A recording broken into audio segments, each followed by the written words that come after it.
Awesome. Cool. Can everyone hear me? I guess yes. All right, perfect. So I'm going to talk a bit about what to do after you've published your app. So 5-star ratings, how to get 5-star ratings, how to get more sales, how to get some press, and then some UX and customer support tips. So first thing, I assume apart from the two of you, no one knows who I am. So I am an indie dev and I also do contract work. So I do indie apps for fun and I do contract work to make money. So a bit about some of the independent stuff I've done. So I've been doing Android for about 8 years now, just over 8 years. And in that time, I've released over 20 of my own apps. There's probably more, but some of them were themes, so I don't think they count. And at the moment, right now, I have about 50,000 users active across the apps I still have on the Play Store. So I'm going to just basically talk through some of the tips of how I got that many users, how I get downloads, and some of the stuff that could help people that have their own apps get more users, I guess. Okay, so firstly, and also, so this was the first app that got some press for me. This was 2012 from Lifehacker, if anyone knows that. And this was 2018, so that's Android Police. And BBC News did a little article, I think a couple of years ago as well, on one of my apps, which was nothing to do with me, actually. That was by accident, but still, that counts. So the first tip that I would have once you release your app is you need to find your audience. So if anybody's heard Build It and They Will Come, the first app that I released, I did that and nobody came. I think across a year I got about 5,000 downloads purely by accident, terrible reviews, and going forward I realized like 5,000 downloads you could get from one press article if I'd actually tried to find my audience. So we'll get rid of that one. And so the first place that I would say look for your audience, so everyone's app's different. I write a lot of utility Android apps, so I kind of know where my audience is depending on what your app is. I mean, hopefully you should know kind of where to find them. But for me, I look in places like XDA Developers, which is an Android developers forum and website. Reddit has everything on there that you could think of. So if you have an app, there's an audience for you on Reddit. And just another Android blog that it turns out that people actually use. I don't use it, but if you do Google Alerts on your own apps, you'll find places that people are talking about your apps and then you can jump in the conversation. So the tips I would have for these is firstly to be active. So if you go on a forum and you post, hey, check out my new app, I just released it, and then you never go back, either no one's going to care or people will leave negative reviews, because you'll see afterwards people are posting comments and they're posting feedback and they're posting features and they never got a response. So you want to reply to comments, you want to listen to feedback, and you want to give support. I mean, these are basically free places to provide support, and if people like your app, they'll talk about it. So that's a good place to start. Then the next place to look for your audience would be through news websites. So I think a lot of people think that it's pretty difficult to find place like people to write about your apps and to get on these kind of websites, but it's really not that difficult. So see if my clicker is still working. So I've had some apps featured on The Guardian. Android Police is actually a pretty easy one to get onto. That is nothing to do with me. BBC News, Lifehacker is also a good one. And all of these, apart from The Guardian, which was a bit generic, what's the word I'm looking for?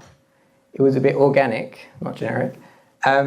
Was through messaging, so you can use their tips email. Everyone's got an tips at email address.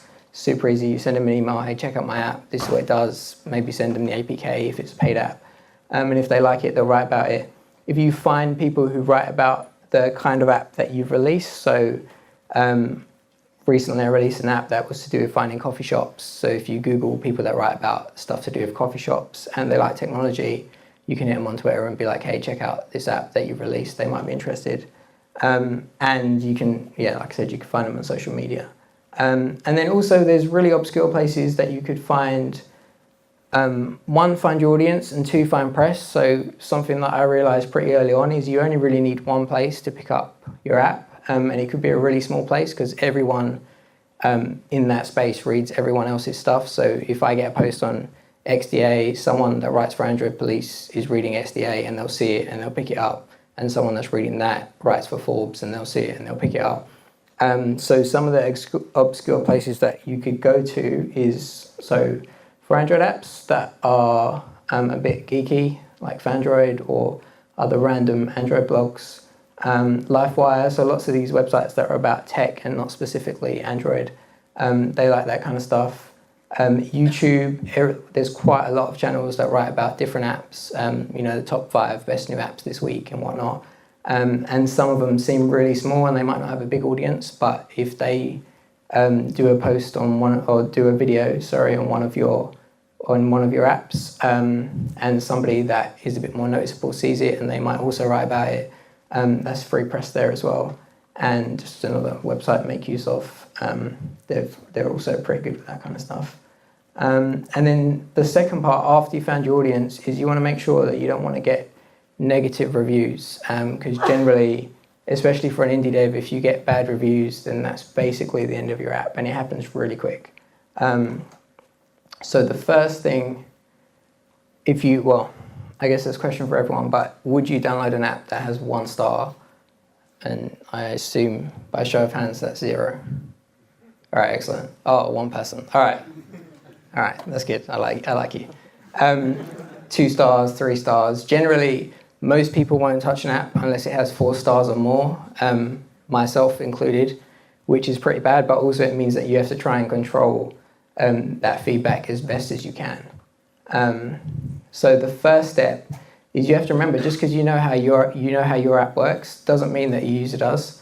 I've worked on a lot of other people's apps and a lot of my own apps where it's super obvious that if you do this and you do this, it's going to lead to this thing. But the first time that you watch someone use your app, they have no idea that that's what that's supposed to do. And they think it's supposed to do something else. And straight away, you've got 1 star, your app doesn't work. So this is the first tip would be, you have to make everything about your app as obvious as you can. I'm sure people know what that means, but I'm not going to say it because there's a video right there.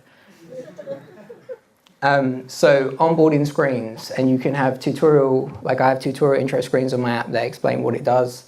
Certain parts of the app will have highlights on a button or somewhere in an action that you're supposed to take so that the user knows that this is what they're supposed to do. You can have in-app tutorials. Some of my apps will have a tutorial and then it will have a button that says, how does this work? So they can always go back to that tutorial because they might not realize the first time. I have pop-ups that acknowledge if a user does something that's going to drastically change the app's behavior that they might not expect. And a good tip is that the user isn't using your app wrong.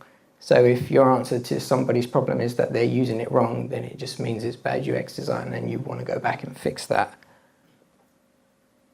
And then another good thing to remember is if there's no avenue to provide feedback, then people will leave you a review with bad feedback.